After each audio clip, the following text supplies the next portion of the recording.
नमस्कार, प्रदेश का प्रश्न में स्वागत है आपका। मैं हूं अमृत तिवारी। केंद्रीय गृह मंत्री अमित शाह ने जब साल 2019 में केंद्रीय गृह मंत्री का पदभार संभाला था, तब वामपंथी उग्रवाद को जम्मू कश्मीर से भी बड़ी चुनौती माना जा रहा था। लेकिन गृह मंत्री अमित शाह ने इस चुनौती को स्वीकार किया। उनका दावा है कि मार्च 2026 तक देश नक्सली खतरे से पूरी तरह मुक्त हो जाएगा। पिछले कुछ महीनों में जिस तरह से नक्सलियों के खिलाफ एक्शन हुए हैं, उससे तो काफी फर्क नजर आया। बाबूजमाड़ के इलाके में थोड़ी खामोशी थी, ऐसा लग रहा था सब कुछ बदल रहा है।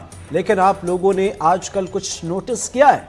दरअसल अब नक्सलियों ने सरकार के साथ शांति वार्ता का निमंत्रण भेजना बंद कर दिया है। खबर है कि नक्सली फिर से एक्टिव होने लगे हैं। जैसे मुखबिरी के शक में लोगों को मारना, मुख्य धारा से जुड़ने वाले ग्रामीणों को नक्सली परेशान कर रहे हैं। नक्सलियों का सुप्रीम लीडर बसवराजू तो मारा गया, लेकिन अब सवाल है कि नक्सल संगठन का नया मुखिया कौन होगा। आज इसी मुद्दे पर करेंगे चर्चा और हमारे साथ एक खास पैनल भी होगा और कई सवाल हैं, उन्हें टटोलने की कोशिश करेंगे। जिस तरीके से लगातार अभियान चलाए जा रहे हैं, उसका एक बड़ा असर भी नजर आया है। लेकिन पिछले दिनों के मुकाबले अगर अभी की हम बात करें तो नक्सली पहले शांति वार्ता की कोशिश कर रहे थे, लेकिन अब वे नहीं कर रहे। दूसरी तरफ जो बड़े बदलाव नक्सली संगठनों में हुए हैं एक्शन के बाद, वहां पर क्या स्थिति है वो भी समझने की कोशिश करेंगे कि उनके सामने अब कितनी बड़ी चुनौती है। बसवराजू नहीं है अब उनके साथ, ऐसे कई बड़े लीडर्स अब उनके बीच नहीं है,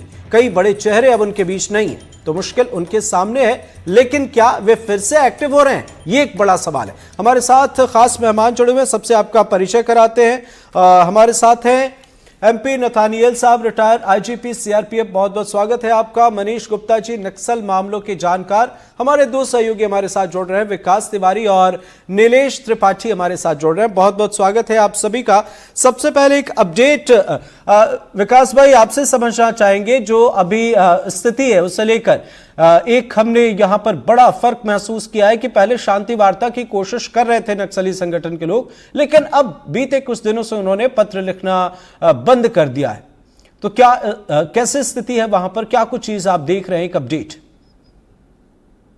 देखिए, जिस तरह से केंद्रीय गृह मंत्री ने जब छत्तीसगढ़ में बीजेपी की सरकार नहीं थी, तो उन्होंने बार बार अपने चुनावी भाषण में दावा किया था कि जो छत्तीसगढ़ की सबसे बड़ी समस्या मानी जाती है, पूर्व प्रधानमंत्री मनमोहन सिंह ने भी इसे सबसे बड़ी आंतरिक समस्या माना था, माओवाद को। उसे जैसे ही अगर छत्तीसगढ़ में बीजेपी की सरकार बनेगी तो सबसे पहले उसको समाप्त किया जाएगा, ये दावा किया था। छत्तीसगढ़ में सरकार भी बनी बीजेपी की। नो डाउट 2024-2025 में माओवादियों के खिलाफ इस तरह से ऐतिहासिक ऑपरेशन किए गए कि जिसमें 217 माओवादी 2024 में मारे गए और लगभग अब 250 के आसपास की संख्या 2025 में भी पहुंच रही है। और यहाँ तक कि उनका जो शीर्ष माओवादी नेता है, जो पूरे दंडकारण में अब तक के ऐतिहासिक विजय है जवानों की, कि उन्होंने उनके महासचिव को भी मार गिराया है, ये अपने आप में एक ऐतिहासिक सफलता मिली है। और इस दरमियान ये देखने को भी मिला कि सरकार ने जो दावा किया था कहीं न कहीं अब उसके करीब पहुंचती दिख रही है।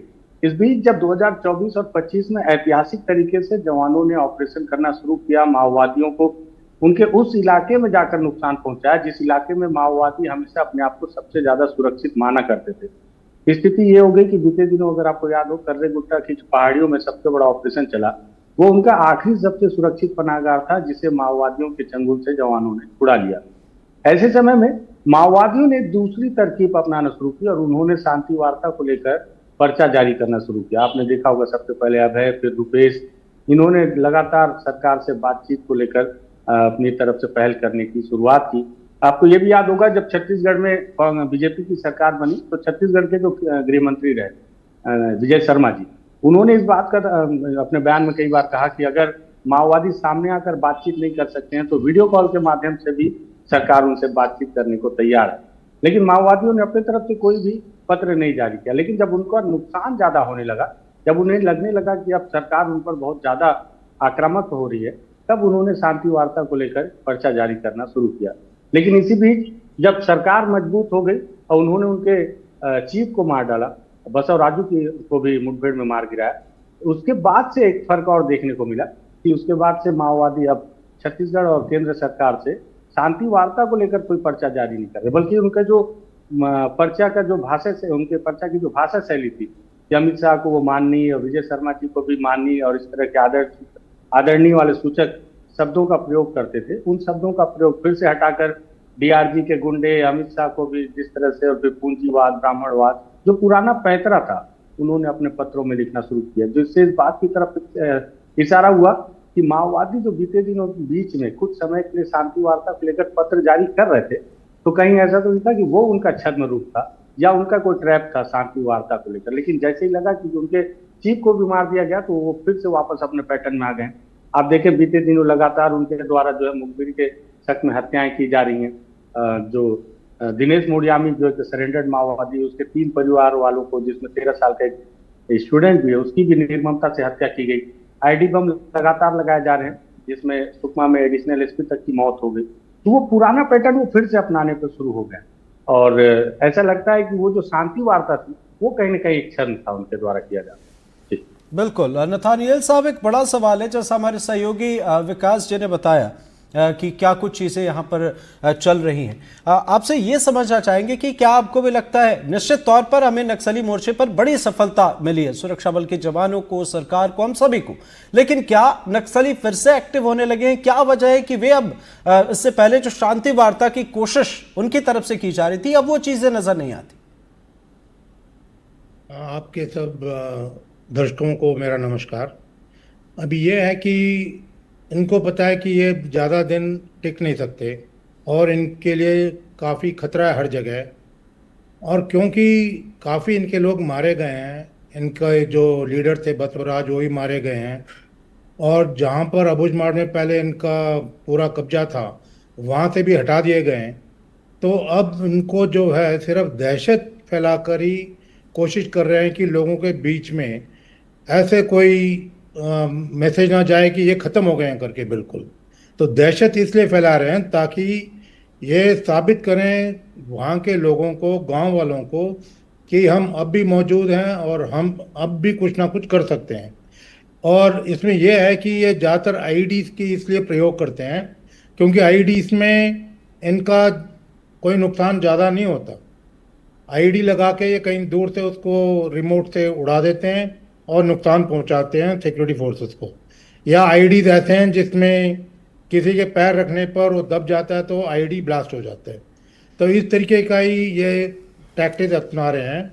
इससे पहले तो ये काफ़ी तादाद में अटैक वगैरह करते थे, एम्बुश करते थे और काफ़ी तादाद में घेर भी लेते थे सिक्योरिटी फोर्सेस को।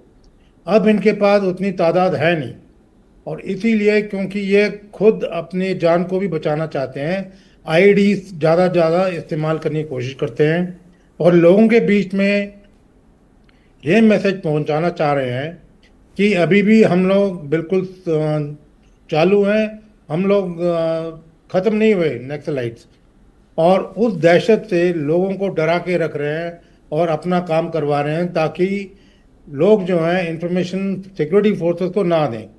जब से अबुझमाड़ में सिक्योरिटी फोर्सेस का कब्जा हो गया, इंफॉर्मेशन काफ़ी आने लगी है सिक्योरिटी फोर्सेस को, जिसके आधार पे ऑपरेशन किए जा रहे हैं और कई इनके मारे भी जा रहे हैं।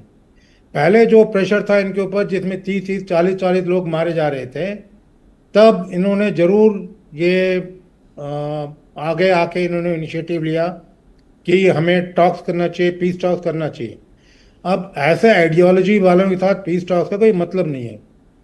बेसिकली इनका आइडियोलॉजी है to overthrow the government by armed rebellion, कि सरकार को हटाया जाए और इनके लोग उसमें आ जाएं।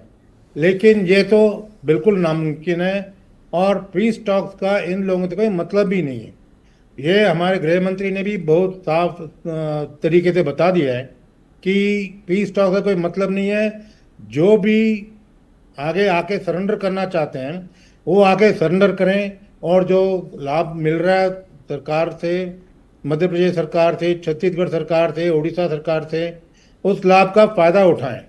पीस टॉक्स का इन चीज़ों में कोई मतलब नहीं है क्योंकि इनका आइडियोलॉजी है, बेतुका आइडियोलॉजी है, इसमें कोई दम नहीं है। तो पीस टॉक्स का इनके साथ कोई मतलब ही नहीं बनता। तो इसीलिए हमारे गृह मंत्री ने इनको बता दिया है कि पीस टॉक्स का मतलब नहीं है, आप आके सरेंडर करें और पूरा लाभ उठाएं जो सरकार आपको दे रही है सरेंडर्ड नेक्सलाइट्स को। लेकिन बड़ा तो सवाल ये ये है ना सर कि इससे पहले ये पत्र लिखा करते थे, अब नहीं लिख रहे, तो क्या एक नक्सली अपने मुमकिन सीमाओं को नहीं समझ रहे हैं या समझ रहे हैं, इसके पीछे कुछ रणनीति है? आएंगे इन तमाम सवालों को लेकर मनीष जी आपके पास भी, लेकिन उससे पहले एक अपडेट, सहयोगी नीलेश जी हमारे साथ जुड़े हुए। नीलेश, एक बड़ा सवाल यह है कि मुखबिरी के शक में लोगों को मारना, मुख्यधारा से जुड़ने वाले ग्रामीणों को परेशान करना, एक फिर से वापस अपने खौफ को दिखाने की जो कोशिश है, ये किस तरफ इशारा करती है? इससे अगर हम जमीनी स्तर पर देखें तो क्या कोई इंपैक्ट आप देखते हैं, कोई बदलाव आप देखते हैं बीते दिनों के मुकाबले? देखिए, पहले भी जो जिक्र होता रहा है और अभी भी कि जब नक्सली अगर अपनी ताकत दिखाना चाहेंगे, नक्सली अगर ये इस बात का एहसास दिलाना चाहेंगे कि वो अभी भी उतनी ही मजबूती से अपनी लड़ाई, जिस लड़ाई की वो बात कहते हैं वो लड़ रहे हैं, तो वो कैसे दिखाएंगे? क्योंकि वो किसी पब्लिक फोरम पर आकर कभी कुछ बात नहीं रख सकते, क्योंकि उनकी जो संगठनात्मक, क्योंकि बैन, उनकी पार्टी जो है वो बैन पार्टी है, असंवैधानिक मानी जाती है। तो ऐसे में ना तो पब्लिक फोरम पर आकर कोई बात रख सकते हैं, ना कोई आम जनसभा कर सकते हैं, ना ही कोई ऐसा काम कर सकते हैं जिसमें लोगों के पास, अब पहले जैसे हुआ करता था, हम इतिहास नक्सलियों पे पढ़ते हैं कि ग्रामीण इलाकों में उन्होंने बड़े बड़े तालाब बनवाए, वहां पर लोगों का भरोसा जीतने के लिए वहां पे सुविधाएं पहुंचाने की कोशिश की।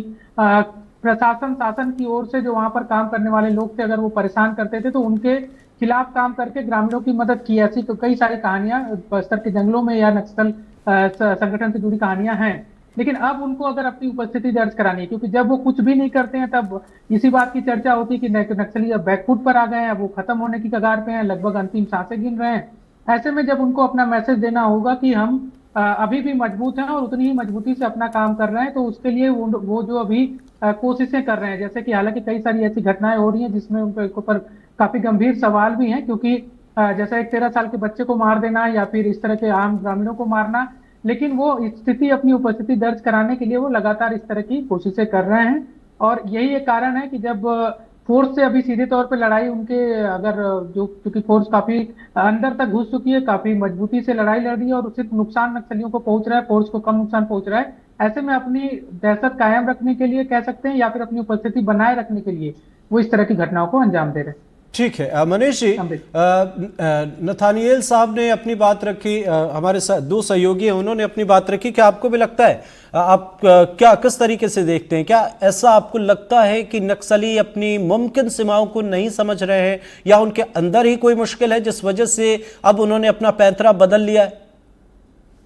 और इस बीच हमारे साथ शुभ्रांशु चौधरी जी भी जुड़ गए हैं, वरिष्ठ पत्रकार हैं। सर बहुत बहुत स्वागत है आपका, आते हैं आपके पास। मनीष जी प्लीज। नक्सलवाद जो है वो कहीं न कहीं जो नक्सल संगठन है वो भूमिगत संगठन है, और उसकी सारी गतिविधियां कहीं न कहीं भूमिगत रहती है, अज्ञात रहती है, और उनकी जानकारी सिर्फ उनके संगठन के टॉप लीडर्स को ही रहती है। तो इसलिए उनकी जो रणनीति है आमतौर पर वो हमेशा बदलती रहती है। जब से छत्तीसगढ़ में या मध्य प्रदेश के दौरान नक्सलवाद यहाँ पर फैला हुआ है, नक्सली बार बार जो है वो अपनी रणनीति में परिवर्तन किए हैं।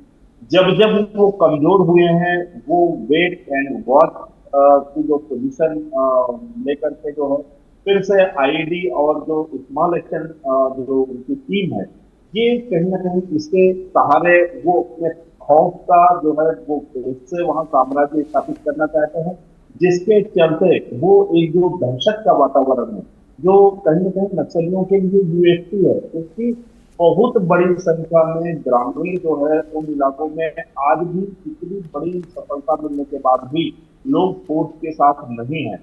आज ऊपरी तौर पर चाहे कोई कुछ भी कह रहे कि भाई 2026 में नक्सलवाद खत्म हो जाएगा, सरकार अपनी रणनीति भी बना चुकी है, घोषित कर चुकी है, गाइडलाइन घोषित कर दिया है केंद्रीय गृह मंत्री ने, बावजूद इसके नक्सली कमजोर भी हुए हैं।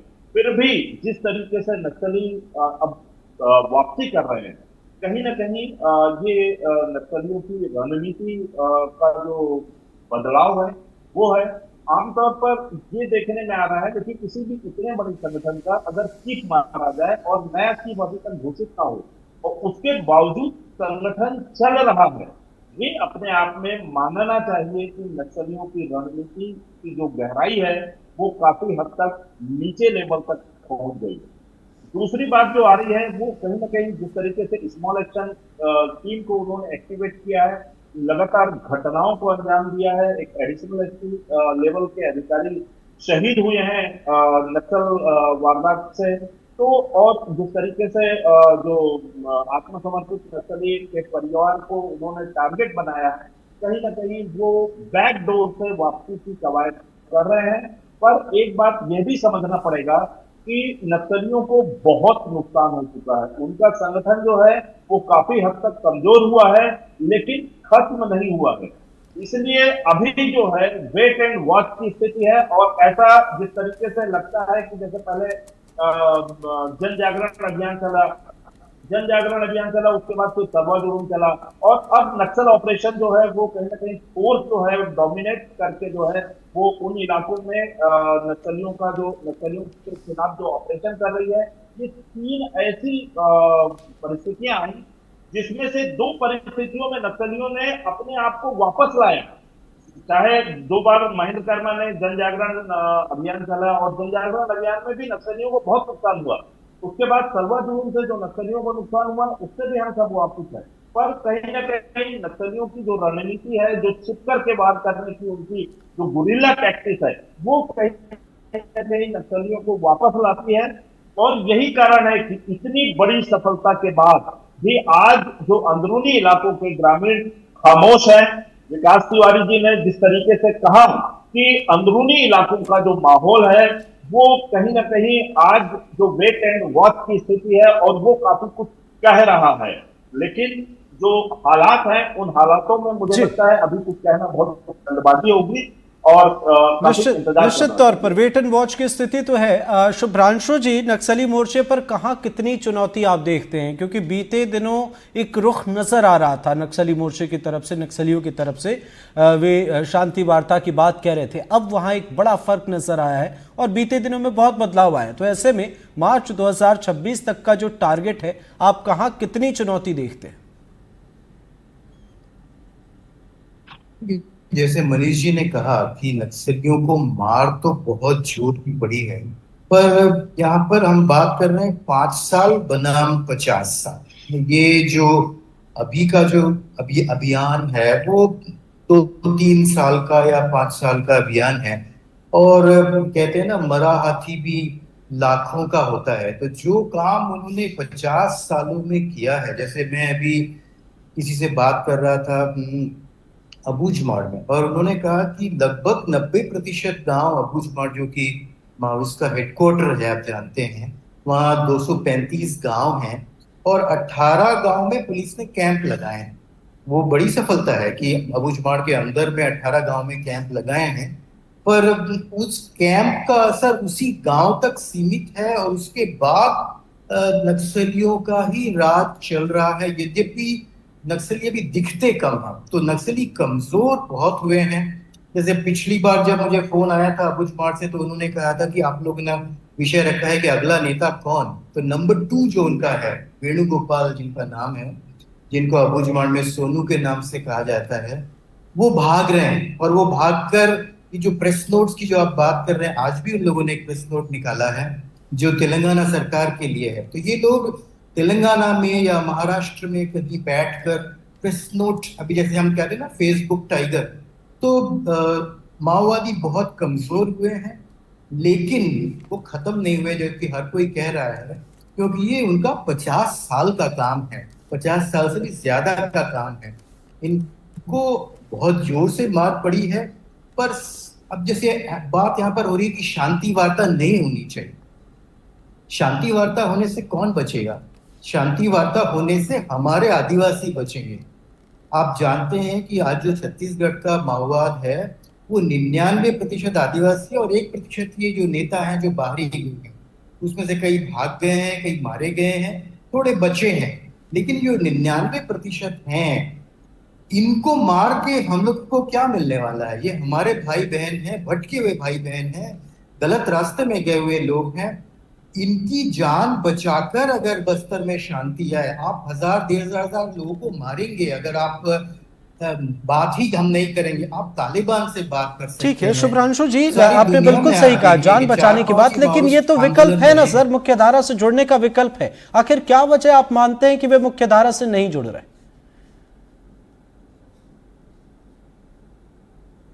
देखिए, वो एक राजनीतिक पार्टी है, वो कोई डाकू समस्या नहीं है ये। और वो राजनीति से हम असहमत हैं, लेकिन राजनीतिकों से बात होनी चाहिए। आप तालिबान से बात कर सकते हैं, आप दुनिया में जितने टेररिस्ट हैं सबसे बात कर सकते हैं। ये तो टेररिस्ट भी नहीं है, ये एक एक विचारधारा में विश्वास करते हैं जो हिंसा में विश्वास करती है ना। अभी प्रश्न ये है कि क्या आप ये जो 1000-1500 बचे हुए हैं वो भी मारेंगे, आप भी मारेंगे, क्या यही उद्देश्य है हमारा? हमारा उद्देश्य है शांति लाना, हमारा उद्देश्य है कि प्रगति हो। ठीक है ना उससे अगर शुभ्रांशु जी, बातचीत लेकिन से ये कोशिश तो माओवादी है की ही, मैं पहुंच समझ नहीं को पा आप रहा हूं।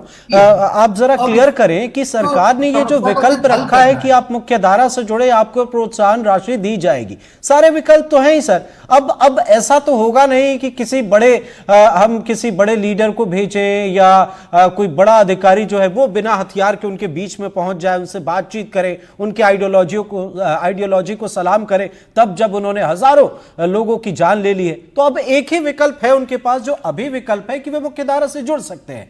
तो मुख्य धारा से क्यों नहीं जुड़ रहे, मरना क्यों चाहते हैं?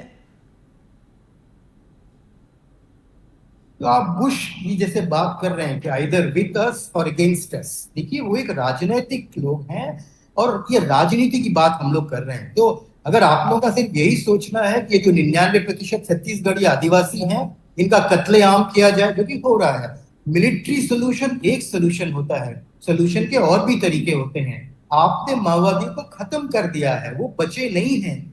आखिरी बचा हुआ है जो इनको बचाकर भी शांति लाई जा सकती है। तो हमारा अनुरोध तो यही होगा कि जी। सरकार ने शांति की बात कही है, माओवादियों ने शांति की बात नहीं कही है। छत्तीसगढ़ में जैसे ही नई सरकार आई तो शांति की बात सरकार ने करी, सरकार पीछे गई। माओवादी तो कभी भी शांति की बात नहीं करते थे, वो हमेशा इसका विरोध करते थे।